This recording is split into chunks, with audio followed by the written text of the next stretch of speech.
In the summer of 1943, the Allies are fighting for Gela, the gateway to Sicily, the first step toward knocking Italy out of the war entirely.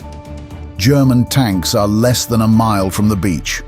American artillery hasn't even made it ashore. The Rangers are running out of options. Then the guns open fire, not from the hills, and certainly not from behind the lines, but from the sea. The smoke had barely cleared from North Africa when the ever-advancing Allies turned their attention towards their next objective, Sicily. Located 90 miles off the Tunisian coast, the island was defended by roughly 250,000 Axis troops, including the elite Hermann Göring Panzer Division and the 15th Panzer Grenadier Division, with around 150 tanks between them. At the center of the American landing sector sat the town of Gela, built on a limestone plateau above a narrow beach, its 900-foot concrete pier splitting the town nearly in half. To take Gela, the army turned to its newest light infantry force, 3 battalions of Rangers led by Lieutenant Colonel William Darby, a 32-year-old who his men called El Darbo. Right behind them, General Terry Allen's 1st Infantry Division would push inland toward the Ponte Olivo airfield. On the evening of July 9, 1943, as the fleet crossed towards Sicily in 12-foot churning seas, the Rangers loaded into landing craft in the darkness. When the formation scattered in the dark, Darby moved his own boat through the chaos, shouting across the water, pulling his Rangers back into line. As they closed on shore, Italian troops detonated the Gela pier, raining debris across the approaching boats.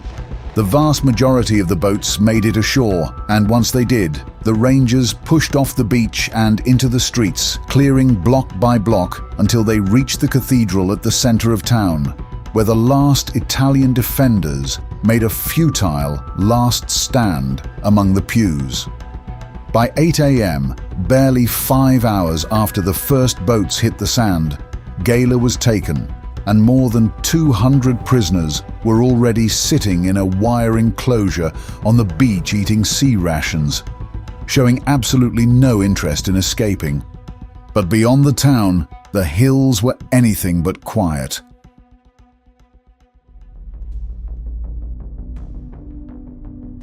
By mid-morning, 2 columns of armor were rolling toward Gela, 32 Renault tanks from Nishemi to the northeast, and 24 more from the Ponte Olivo airfield to the north.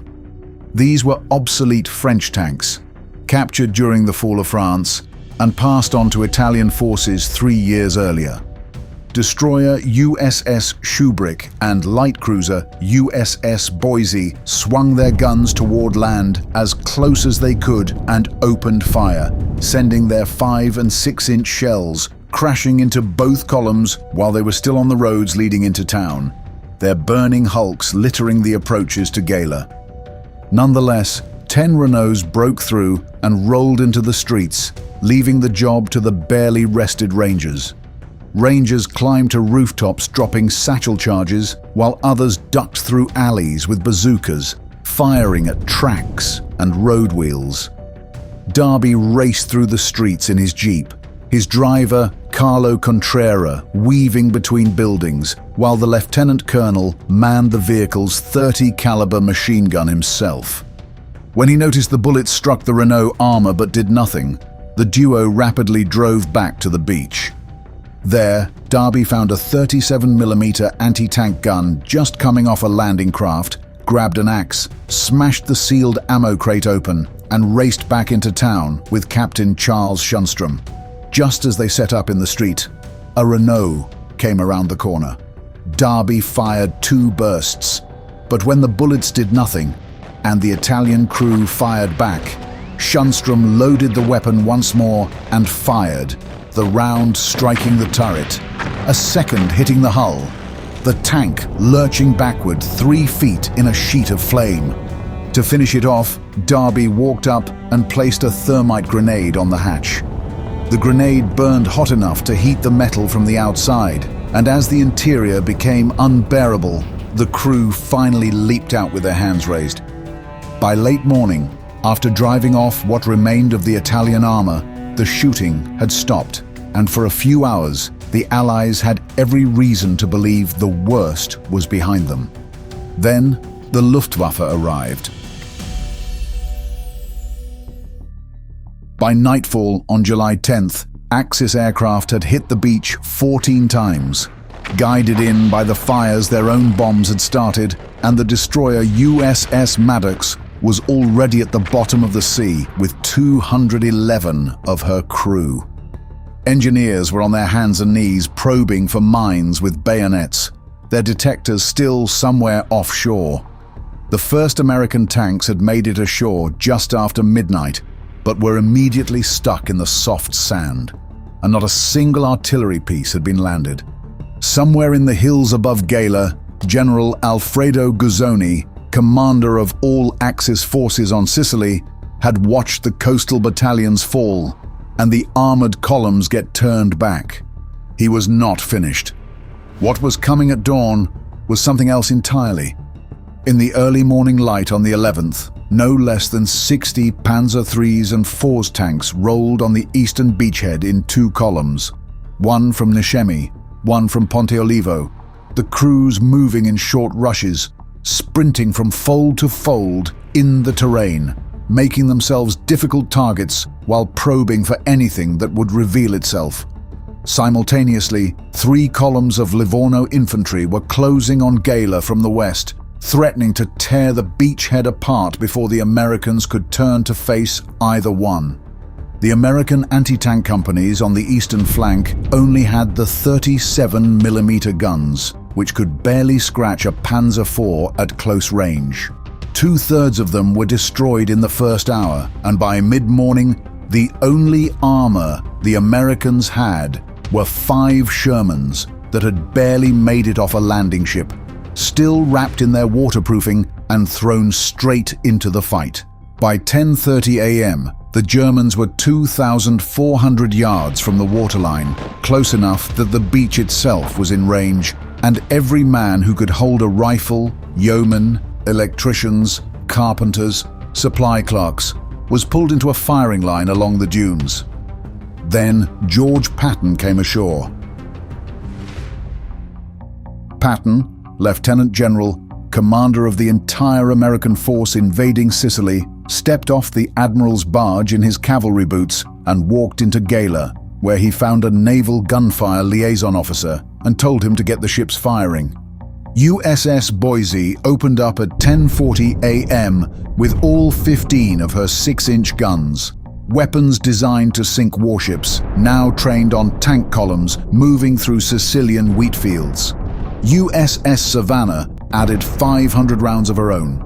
One cruiser pushed in so close to shore that her crew was taking continuous depth readings to avoid running aground, the warship's hull skimming the shallows to get her guns close enough to matter.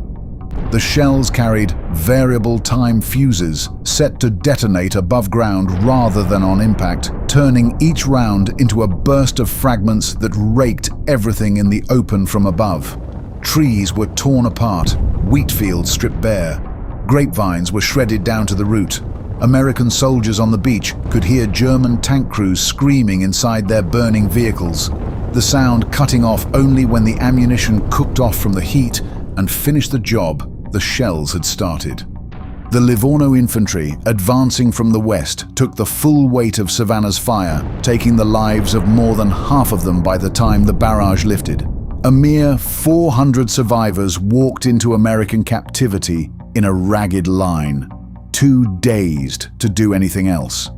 A patrol sent to scout the Italian positions returned instead with 450 prisoners who had decided, after what they had just lived through, that they were done. Just past 2 in the afternoon, General Paul Conrath, commander of the Hermann Göring Panzer Division, called off the attack, and what remained of his armored force pulled back under continuing fire, soldiers throwing down their equipment as they went. Even the American infantry's journal recorded that the retreating Germans were running to the rear, hysterically crying. At last, 36 hours after the first Rangers had waded ashore, the beachhead was safe. Patton, who had arrived on that beach skeptical of naval gunfire, left convinced of it. The idea that warships could substitute for missing artillery, that 6-inch guns designed to sink other ships could stop a panzer column dead in a wheat field, had not been part of anyone's doctrine going in. But the Battle of Gela made it doctrine. Every amphibious landing the Allies would attempt from that point forward was built on what had been learned on that beach. Salerno, 4 months later, where Allied forces landed on the Italian mainland, then Anzio in January 1944, where 36,000 men landed behind German lines and dug in for months, kept alive in part by the ships offshore. And finally, in June 1944, when 150,000 men landed on the Normandy coast, an area far more defended than anything the Allies had attempted before. The ships were there too, their guns already trained inland, ready to hold the line.